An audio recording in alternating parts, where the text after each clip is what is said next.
Ayah Sun Caek sangat syok karena putri satu-satunya telah menghilang. Kemudian istrinya menenangkan suaminya agar tenang.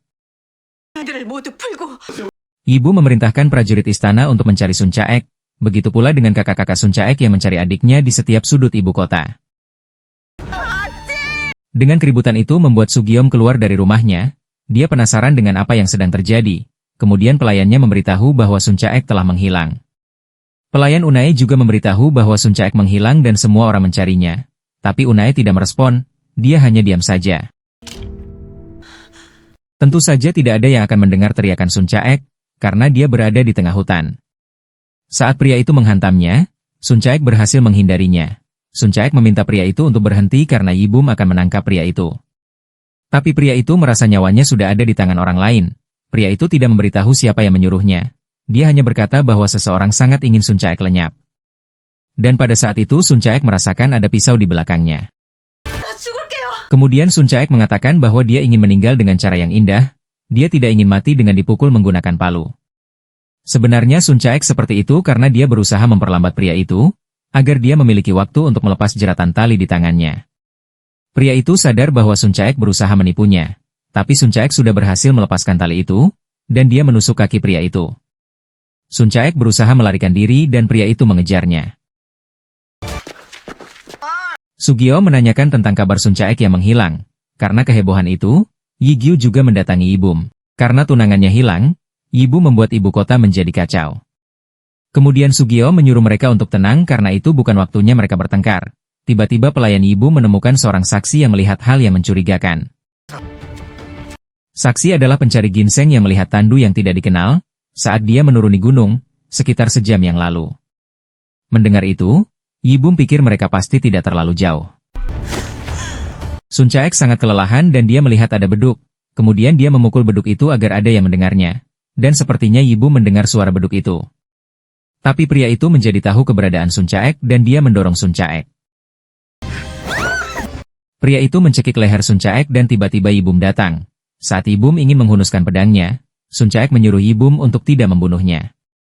Yibum pun dapat meredakan emosinya, kemudian Bangwul dan Sugio menghampiri Sun Caek yang terlihat lemas, kemudian Yibum menggendong Sun Caek. Dan ketika Sugio melihat pria itu, Sugio merasa pria itu adalah pria yang bertemu dengan Unai. Ibu membawa Sun Caek ke rumahnya, dan kakaknya mengecek kondisi adiknya itu.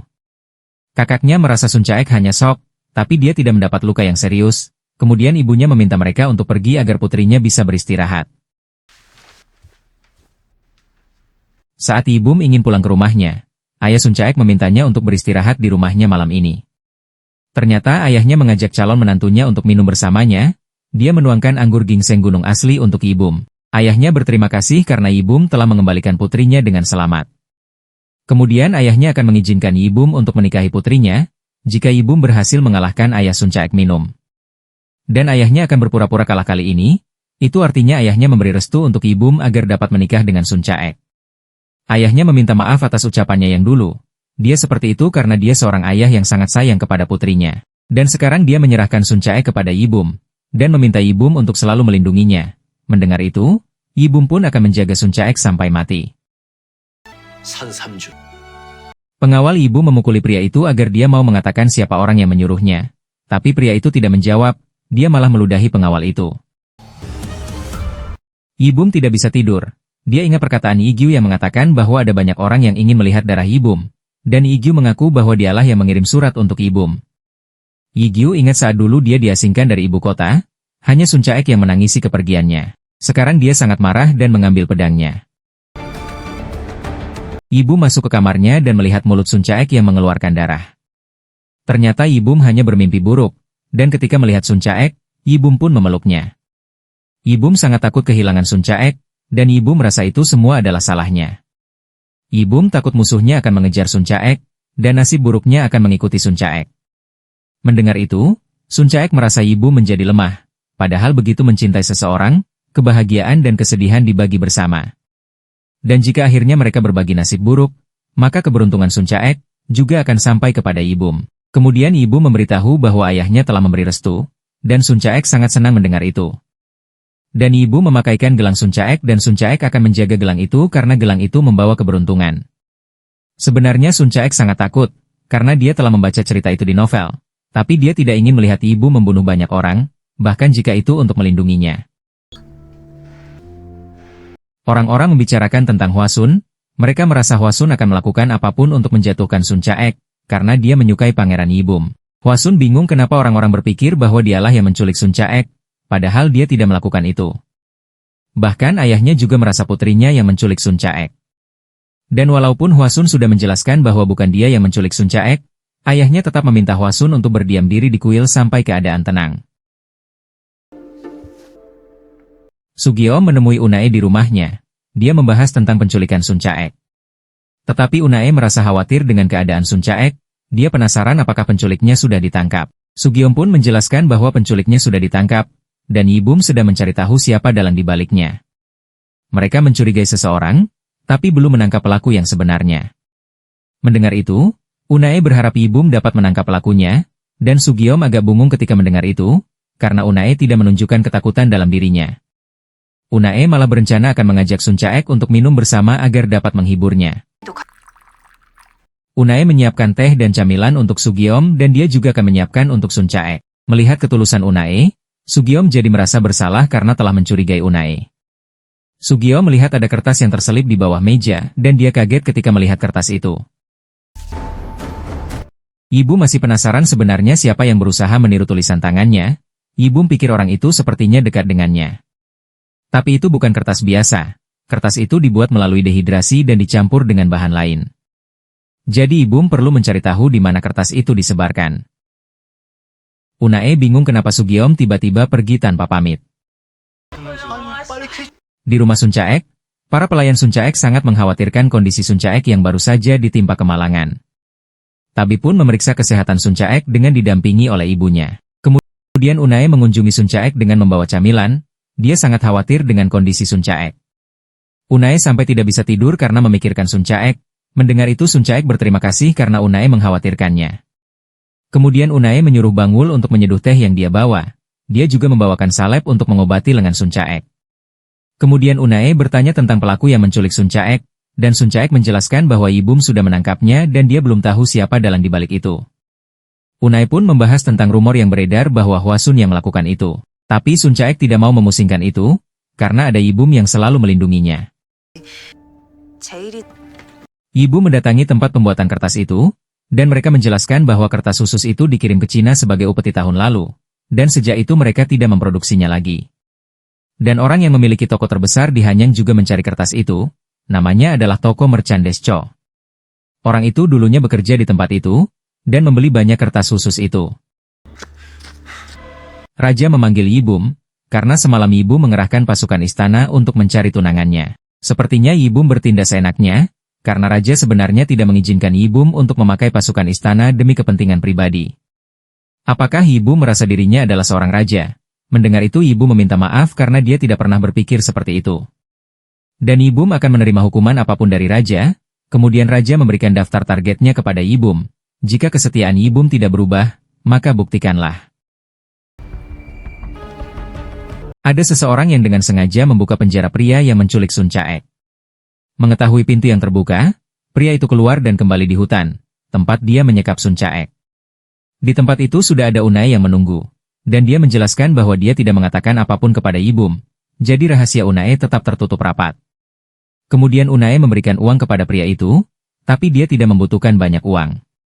Tapi Unae tetap memberikan uang itu, karena dia membutuhkan uang itu untuk melarikan diri. Pria itu pun menerimanya, dan ketika ingin pergi, Unae tiba-tiba menusuknya sampai pria itu terjatuh. Unae merasa dia melakukannya sendiri. Sampai sejauh ini, ternyata dia hanya berpura-pura menerima Sun Caek sebagai temannya. Tapi sebenarnya dia sudah tidak menyukai Sun Caek saat di pesta koktail. Unae juga tidak suka melihat Yibum yang selalu bersama Sun Caek. Setelah seleksi itu dibatalkan, dialah yang mendorong Sun Caek sampai jatuh ke dalam sungai. Apakah itu karena sebenarnya Unae menyukai Yibum, ataukah karena Sun Caek membuat rencananya berantakan? Karena Unae sangat berambisi, dari seorang yatim piatu yang tidak dianggap, menjadi seorang bangsawan yang ingin dihormati. Unae tidak akan pernah bisa puas, dia akan menyingkirkan siapapun yang menghalanginya. Unae kaget ketika melihat Yigyu berada di depan pintu, kemudian Yigyu masuk dan melihat pria itu. Yigyu merasa Unae masih meleset, dan Yigyu menawarkan diri untuk menghabisinya. Yigyu menyuruh Unae untuk tidak khawatir karena dia akan menyimpan rahasia itu. Karena orang yang serupa itu saling mengenali, dan sepertinya mereka memiliki tujuan yang sama, yaitu sama-sama ingin merubah dunia, jadi Yigyu menawarkan kerjasama kepada Unae. Yibu mendatangi orang yang ingin disingkirkan oleh raja. Ternyata raja ingin menyingkirkannya, karena orang itu menjadi perdana menteri favoritnya raja sebelumnya. Pria tua itu sudah tahu bahwa Yibum akan menghabisinya karena diperintah oleh raja. Dia pun bersedia untuk mati, tapi dia ingin Yibum memberinya waktu, karena besok adalah hari pernikahan putrinya. Dia tidak ingin putrinya menghadiri pemakaman ayahnya sebelum perayaan pernikahannya. Setelah mendengar alasannya itu, Yibum tetap menghunuskan pedangnya. Saat akan berdoa di kuil, Sun Caek melihat Yigyu yang berdiri sendirian di tengah hujan deras. Sun Caek pun menyuruhnya untuk masuk karena dia bisa sakit. Yigyu merasa ketika berdiri di tengah hujan, maka luka lamanya akan terbasuh air dan menghilang. Dia mengenang saat orang tuanya meninggal, dia mengadakan upacara peringatan kematian di kuil itu. Sun Caek merasa menyesal karena baru mengetahui itu, dan Yigyu merasa itu tidak masalah karena Sun Caek pernah memberinya semangat. Yigyu mengingat momen saat bersama Sun Caek yang saat itu jatuh di kuil itu. Yigyu pun bertanya apa luka itu sudah sembuh. Kemudian Sun Caek menebak bahwa kepalanya yang terluka. Mendengar itu Yigyu pun penasaran apakah dia benar-benar Sun Caek. Kemudian Sun Caek mengatakan bahwa dia sudah lupa karena itu sudah lama. Yigyu pun tertawa karena dia hanya bercanda. Kemudian Yigyu tidur di pangkuannya. Sun Caek bingung, apakah hubungannya dengan Yigyu sangat dekat? Sun Caek tidak tahu apa yang harus dia lakukan. Saat perjalanan pulang, mereka melihat keramaian warga. Sun Caek kaget melihat penculiknya tewas di bawah jembatan. Kemudian Yigyu menenangkan Sun Caek, dan pada saat itu Yibu melihat mereka. Kemudian Sun Caek menjelaskan bahwa di sana ada mayat pria yang menculiknya, dan Yibu pun memeluknya agar Sun Caek tenang. Tiba-tiba Yigyu mengatakan jika seseorang dengan sengaja menghilangkan nyawa seseorang, apa gunanya hukum? Dan orang-orang langsung menebak bahwa yang membunuh pria itu adalah Yibum, karena sebelumnya Yibumlah yang menahan pria itu. Yibu mengantar Sun Caek sampai di rumahnya, dan dia melihat darah di lengan baju Yibum. Kemudian Sun Caek bertanya tentang maksud ucapannya Yigyu, dan Yibu merasa Sun Caek tidak boleh dekat-dekat dengan Yigyu, karena Yigyu menyimpan dendam kepada Yibum. Sun Caek penasaran sebenarnya dendam seperti apa, karena Sun Caek tidak ingin Yibu mendapat banyak kebencian, dia tidak ingin Yibu membunuh orang. Mendengar perkataannya, Yibu merasa Sun Caek percaya apa Yigyu katakan, dan sekarang, apa Sun Caek tidak mempercayai Yibum?